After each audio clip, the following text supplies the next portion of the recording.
నమస్తే.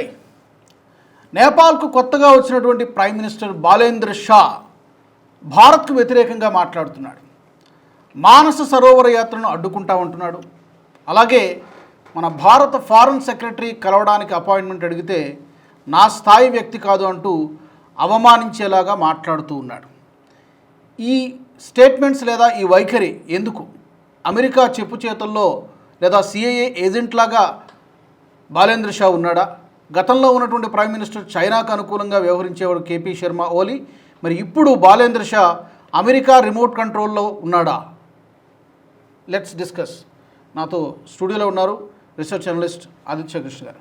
ఆదిత్య గారు నమస్తే. నమస్తే. కేపీ శర్మ ఓలీ ఉన్నప్పుడు అందరికీ తెలిసినటువంటి విషయమే, అతను చైనా తొత్తు లేదా చైనా ఏజెంట్ అని పిలిచేవారు అతన్ని. అతను దిగిపోయాడు. ఇప్పుడు బాలేంద్ర షా వచ్చాడు. ఇప్పుడు ఇతను కూడా భారత్కు వ్యతిరేకంగానే మాట్లాడుతున్నాడు. బార్డర్స్ గురించి, వాటి గురించి. గతంలో గ్రేటర్ నేపాల్ అంటే అతను ప్రైమ్ మినిస్టర్ కాకముందు గ్రేటర్ నేపాల్ మ్యాప్లు చూపించడము, ఇలాంటి హిస్టరీ అంతా కూడా ఉంది ఇతనికి, బాలేంద్ర షాకి. ఇప్పుడు తాజాగా మన ఫారెన్ సెక్రటరీ కలవడానికి అపాయింట్మెంట్ అడిగితే ఇవ్వకపోవడము, ఈ మానస్ సరోవర యాత్ర గురించి మాట్లాడడము, ఏం ఇండికేషన్ ఇది? ఏం చెప్పాలనుకుంటున్నాడు బాలేంద్ర షా? కరెక్ట్. సో బాలేంద్ర షా మనం ఒకసారి కొంచెం క్విక్ రీక్యాప్ లాగా చేసుకుంటే, ఆయన రావటం కూడా అరౌండ్ 2025లో అట్లా జెన్జీ ప్రొటెస్ట్ అని చేశారు. సో ఆ జెన్జీ ప్రొటెస్ట్ అని ఒక యాంటీ కరప్షన్ స్టాండ్స్ తీసుకొని చాలా మటుకు ఈ కాలిఫోర్నియా, సిలికాన్ వ్యాలీ, యూఎస్ వాళ్ళు ఉండే apps, meta related apps, Instagram and Facebook, mostly ఇవి వాడి జరిగింది. టిక్టాక్ మీద ఎక్కువ జరగాల, రైట్? ఇన్స్టాగ్రామ్ అండ్ ఫేస్బుక్ మీదుగా ఒక రెవల్యూషన్ లాగా జరిగి, వెరీ వైలెంట్ రెవల్యూషన్. ఒక ఫార్మర్ ప్రైమ్ మినిస్టర్ వాళ్ళ భార్యను కూడా తగలబెట్టి చంపేశారు, ఫార్మర్ ప్రైమ్ మినిస్టర్స్ కొట్టారు, రైట్? సో ఇవన్నీ చేసి టాపుల్ చేశారు. టాపుల్ చేసిన తర్వాత ఇమీడియట్గా బాలేంద్ర షా ఇప్పుడు 35 ఏళ్ళు ఆయన పవర్లోకి వచ్చారు. దానికి ముందర ఇన్ఫాక్ట్ 2024లో అదే బాలేంద్ర షా ఇవన్నీ జరగక ముందర ఆయన యూఎస్ అంబాసిడర్ని కూడా నేపాల్లో కలిశారు. ఇది కూడా అందరికి తెలిసింది. అప్పుడు ఆయన మేయర్ ఆఫ్ కాత్మాండు, రైట్? యూఎస్ అంబాసిడర్ని ఎందుకు కలిశారు అని చెప్పి ఆ డీటెయిల్స్లోకి అడిగినప్పుడు వాళ్ళు ఏమన్నారంటే, ఏం లేదు, ఇది కొంచెం technical training, IT information technology training, employability గురించి ఇవన్నీ అన్నారు. కానీ యూఎస్ అంబాసిడర్ దానికి ఏమో ఒక మేయర్ ఆఫ్ కాత్మాండుని కలవాల్సిన అవసరం లేదు, దానికి అవసరం లేదు. సో ఇదొక కీ ఆస్పెక్ట్ కూడా మనం గుర్తుపెట్టుకోవాలి. అది జరిగిన తర్వాతే మనకి ఇదంతా జరిగింది. దీనికి ఇంకొంచెం ముందర వెళ్తే మనకి ఏం తెలుస్తుందంటే, కేపీ ఓలీ ఆయన చైనీస్ గవర్నమెంట్తో మాట్లాడి దాదాపు ఒక 30 ఎన్జిఓలని చైనాలో, చైనీస్ ఎన్జిఓస్ని నేపాల్లో ఎస్టాబ్లిష్ చేయించారు. ఆయన ఎస్టాబ్లిష్ చేయించి రిజిస్టర్ చేసుకుని వాళ్ళు ఆపరేషన్స్ మొదలుపెట్టారు, రైట్?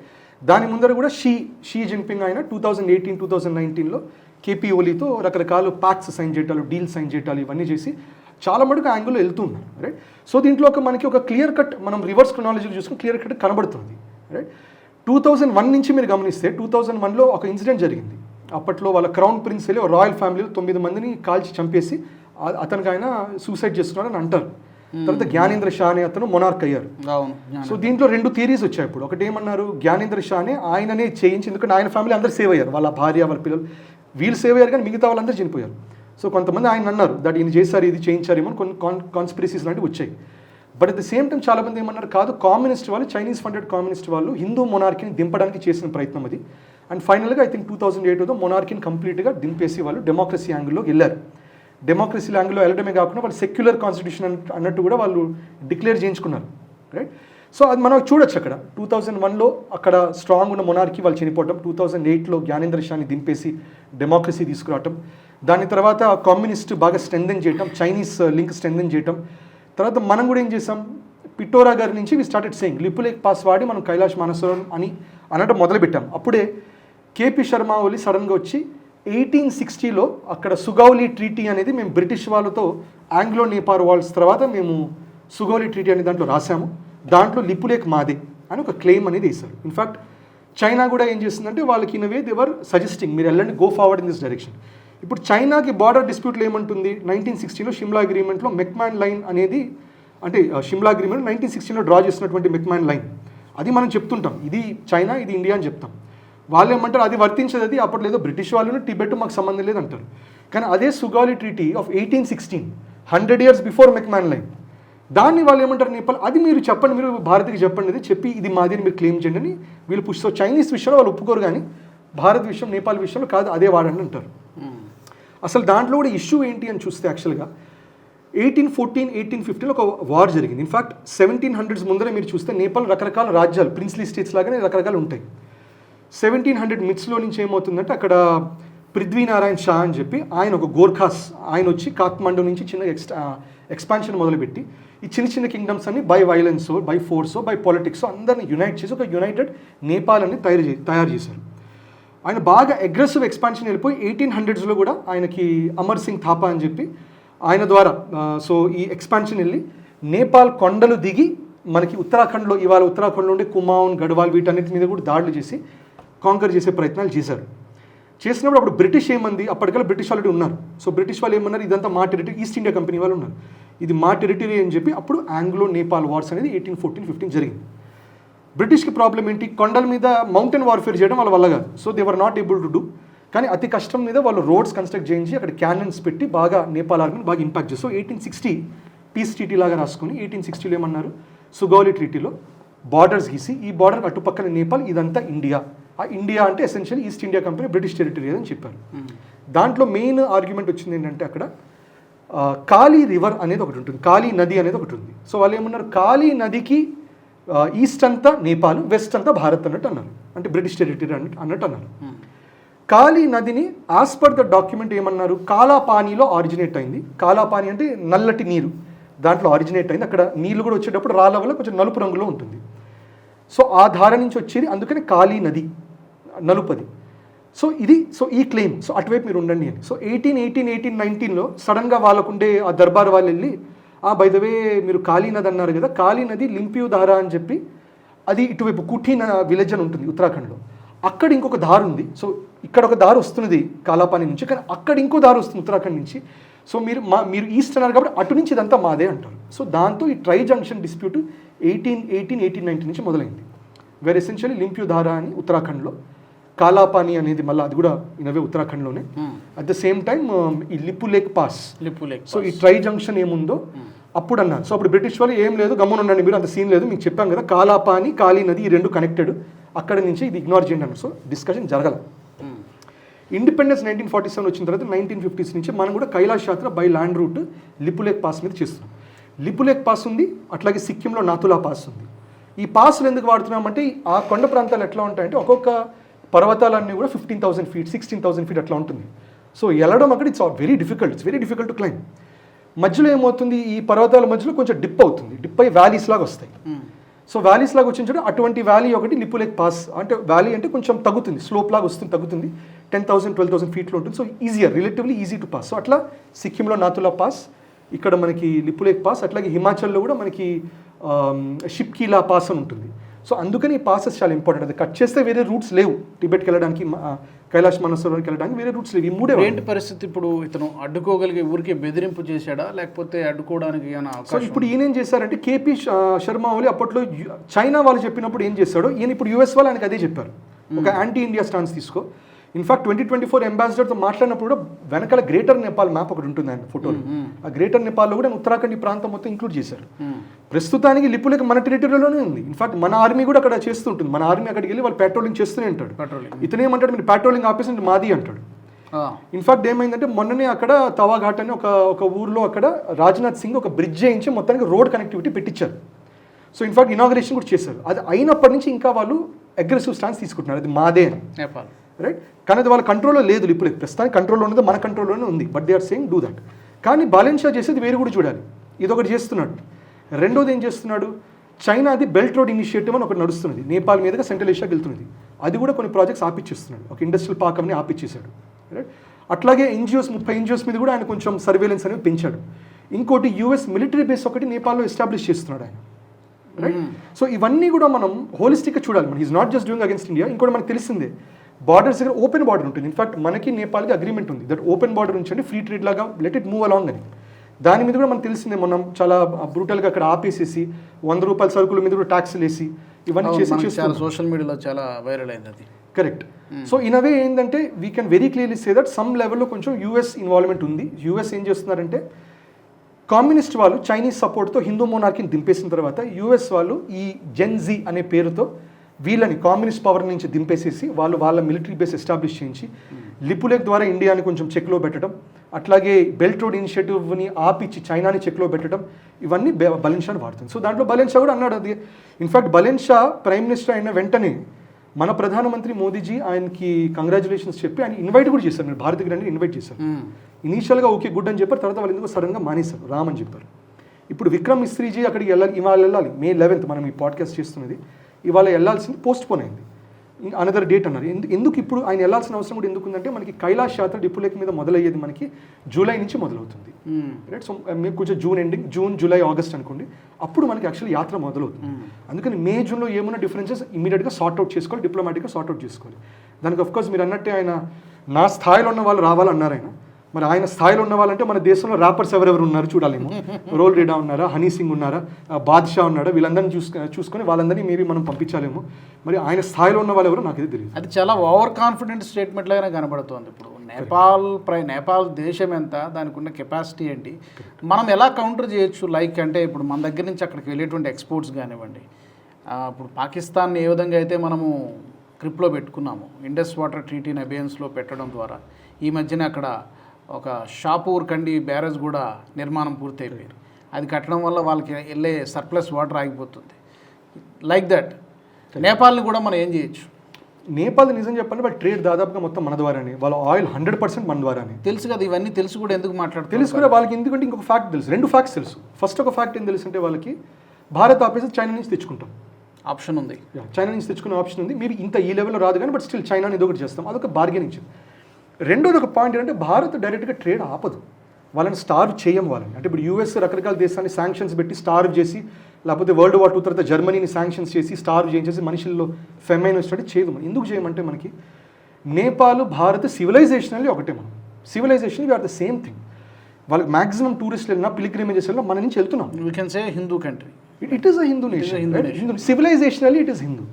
ఇప్పుడు జియో పొలిటికల్గా అప్పుడు కామ్యూనిస్ట్ కొంచెం చైనా వెళ్ళింది, ఇప్పుడు సరే US based what ever left liberal west US based అవుతుంది, అదంతా ఉంది. కానీ ఇన్ఫ్యాక్ట్ మనము we have even acknowledge Sitamata మన హమారీ దేశ్కి బేటీ అన్నప్పుడు అప్పుడు కూడా బాలెన్ షా కమెంట్ చేశాడు, మీ దేశ్కి బేటీ అంటే మన నేపాల్ బేటీ అన్నాడు, రైట్.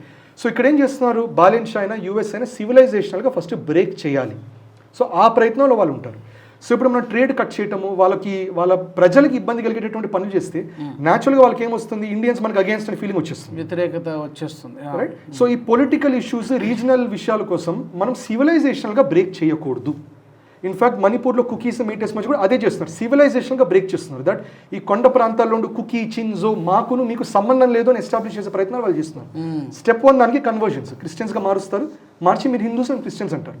స్టెప్ 2 ఏమంటారు, బ్రిటిష్ టైం నుంచి మీకు మాకేం లేదు, ట్రేడ్ లేదు, ఏం లేదు, మేము కొండలోనే చేసుకున్నాం, మీరు మీలోనే చేసుకున్నారు, ఇన్నర్ లైన్ పర్మిట్ ద్వారా అది. సో సివిలైజేషన్ ఆల్రెడీ మనకి ఆ బెల్ట్లో చాలా ఇబ్బంది అయింది.